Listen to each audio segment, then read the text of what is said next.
नमस्कार, मी तेजस फडके. शिरूर तालुका.com यूट्यूब चॅनलमध्ये आपलं स्वागत. आज निवडणुकीच्या प्रचाराचा शेवटचा दिवस आहे आणि आंबेगाव शिरूर मतदारसंघात एक वाघीण जी देवदत्त निकम यांचा जोरदार प्रचार करते. कोण आहेत त्या? आपण त्यांच्याशी बातचीत करणार आहोत. नमस्ते. नमस्कार. मला सांगा ताई, तुम्ही खूप म्हणजे जसा विधानसभेचा प्रचार चालू झाला आहे आंबेगाव शिरूर मतदारसंघात, देवदत्त निकम यांच्या प्रत्येक प्रचार सभेला तुम्ही असताय. प्रथम तुमचं नाव सांगा. माझं नाव अर्चना बोरकरंडे आहे. खरं तर माझं माहेर आपल्याच मतदारसंघामध्ये रांजणी माझं गाव आहे माहेर, आणि माझं सासर काठापूर बुद्रुक आहे. ज्या अर्थी मी आपल्या मतदारसंघामध्ये फिरते, पहिली गोष्ट की आम्ही काही सोन्या चांदीचा चमचा घेऊन जन्माला आलेलो नाहीये. आणि आपले महाविकास आघाडीचे जे उमेदवार आहेत ते एक शेतकरी, सामान्य शेतकऱ्यातलं म्हणजे कुटुंबातलं व्यक्तिमत्व आहे. तर निकम साहेबांना मी लहानपणापासून पाहते. अनेक वेळा त्यांनी कुठलंही भलं मोठं पद नसताना समाजासाठी अनेक कामं केली. आमच्या स्वतःच्या घरातला ऊस आम्ही कारखान्याला देतो, भीमाशंकर सहकारी साखर कारखान्याला. तर ज्या वेळेस निकम साहेब हे 2005 आणि 2015च्या काळामध्ये कारखान्याचे स्वतः अध्यक्ष होते, त्या काळामध्ये कारखाना हा तोट्यात असताना, म्हणजे आधी तोट्यात होता, जवळपास 17 कोटींला लॉसमध्ये असलेला कारखाना, त्यांनी त्यांच्या काळामध्ये ते सगळं तोट्यात गेलेला कारखाना वरती आणला. सामान्य लोकांना चांगल्या चांगल्या पद्धतीचं त्या ठिकाणी म्हणजे त्या कारखान्यावरती असणारे जे सामान्य लोक, ऊस कामगार, तोड कामगार आहेत, तर त्यांच्या लेकरांना आर्थिक सहाय्य, शाळा, त्याच्यानंतर आजूबाजूच्या भागामध्ये असणारा शेतकरी वर्ग. तर सपोज कोणाची डीपी जळाली, आता ग्रामीण भागातला शेतकरी वर्ग म्हटलं लाईट नसते दिवसा, तर मग प्रत्येक वेळेस कोण, तर यांना किती फोन करा, त्यांचे पीए हा सांगतो करतो, सांगतो करतो, आणि स्वतः साहेब सुद्धा सांगतो करतो, सांगतो करतो. पण निकम साहेब यांच्यापर्यंत जायला आपल्याला कुठल्या पीएची गरज लागत नाही.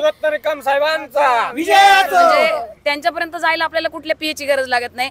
आणि सामान्य जनतेच्या जवळपास आंबेगाव आणि शिरूरच्या कैक लोकांच्या मोबाईलमध्ये निकम साहेबांचा स्वतःचा नंबर हा डायल केलेला आहे.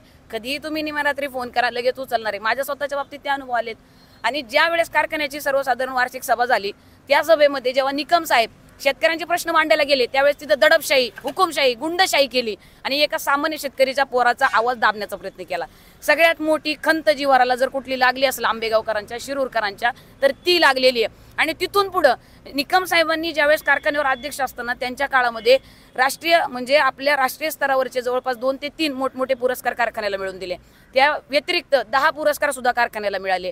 कारखाना हा डुबलेला असताना वरती आणण्याचं काम निकम साहेबांनी केलं. म्हणजे योद्धा जेव्हा शरण जात नाही तेव्हा त्याला बदनाम करण्याची कटकारस्थानं झाली.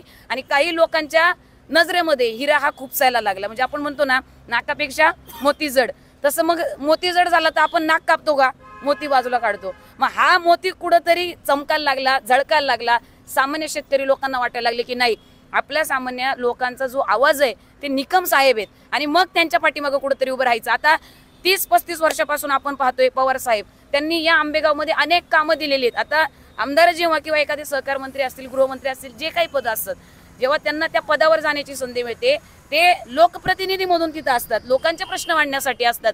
सहकार मंत्र्यांनी काय केलं? फक्त लाभार्थ्यांचा विकास झाला. बरं, कुणाच्या सहकार्याने केलं? त्यांनी आदरणीय शरदचंद्रजी पवार साहेब यांच्या माध्यमातून ही कामं झालेली आहेत. आणि आता हे काय म्हणतात, सपोज एखाद्या घरामध्ये म्हातारे आई वडील झाले तर त्या कुटुंबाचा गाडा किंवा त्या कुटुंबामध्ये एखादी नवीन पिढी तयार केली जाते. इथं तसं झालंच नाही ना. 30-35 वर्ष झाले तुमच्या सत्ता, तुमच्याच हातात सगळं आहे. आणि आता जे राजकारण तालुक्यातलं चाललंय ते फक्त बोगदा हे एकाच मुद्द्याच्या अवतीभोवती फिरतंय. जो मुद्दा दादा, सगळ्यात महत्वाची गोष्ट, एखादा बोगदा करायचा आहे किंवा ज्या काही सुखसोयी आपल्याला तालुका मतदारसंघात आणायच्या, त्यासाठी बैठका असतात, कागदपत्र असतात, लोकांची संमती असते, खूप साऱ्या म्हणजे नाही का बैठका वगैरे नेत्यांच्या असतात, प्रशासनाच्या असतात, प्रशासकीय नेत्यांच्या असतात. पण जो मुद्दा कुठं वास्तवातच नाहीये, जो मुद्दा काल्पनिक आहे, आणि त्या मुद्द्याचं भांडवल करून तुम्ही निवडणुकीसाठी मतं मागताय. मला एक सांगायचं, जर 35 वर्ष तुम्ही विकास केलाय तर तुम्ही विकासाच्या मुद्द्यावरती मतं मागितली पाहिजे. तुमचं राजकारण हे बोगद्याच्याच भोवती फिरतंय. आता सामान्य जनता प्रचंड हुशार झाली आहे, म्हणून आमच्या सामान्य शेतकऱ्यांचा आवाज देवदत्तजी निकम आहे. आणि येत्या 20 तारखेला तुतारीचं बटन असं काही दाबल्या जाणार आहे बांधवांनो, की येत्या 23 तारखेला ही तुतारी अशी फुंकल्या जाणार आहे की महाराष्ट्राच्या विधान भवनामध्ये त्याचा आवाज गुंजणार आहे. एक सामान्य व्यक्ती म्हणून सांगते, आम्हालाही सुद्धा ते नेतृत्व करायची कधीतरी संधी मिळाली पाहिजे. आम्ही ग्रामीण भागातली लेकरं, अशी कैक लेकरं आहेत की ज्यांना ह्यांनी मोठंच होऊन दिलं नाही. घराणेशाही ज्यांची पुढे आली, लाभार्थ्यांचाच त्यांनी विकास केला, सामान्य जनतेचा काही वरी कोण? जेव्हा हा प्रश्न विचारला जातो ना दादा, त्यावेळेस सामान्य लोकांना वाटतं निकम साहेबांचा हा ग्रामीण भागातल्या प्रत्येक गावामध्ये असणाऱ्या लोकांचा जो जनसंपर्क आहे तो प्रचंड दांडगा आहे. कुठल्याही गावात जा, 5, 50, 20, 30 म्हणजे माहिती का 100 कार्यकर्ते त्यांचे तोंडपाठ नाव आहेत. मग हेच कुठंतरी खूप सायला लागलं.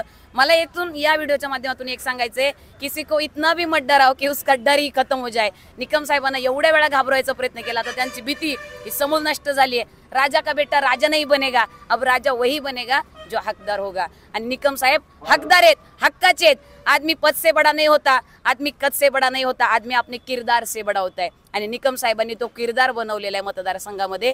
आणि ही मायबाप जनता त्यांना नक्की विजय करणार आहे. आत्ताची आपण सभा बघितली, विजयी सभा आहे. आता पैशांची पाकिटं पळायला लागलेत, जनतेचाच पैसा आहे, पण आता तो जनतेकडेच यायला लागले. साहेबांनी सांगितलं आले त्याला नाही म्हणू नका, पण जनता सुज्ञ झाली आहे, तुतारीचंच बटन दाबणार. धन्यवाद. रामकृष्ण हरी आणि गाड्या. धन्यवाद. धन्यवाद.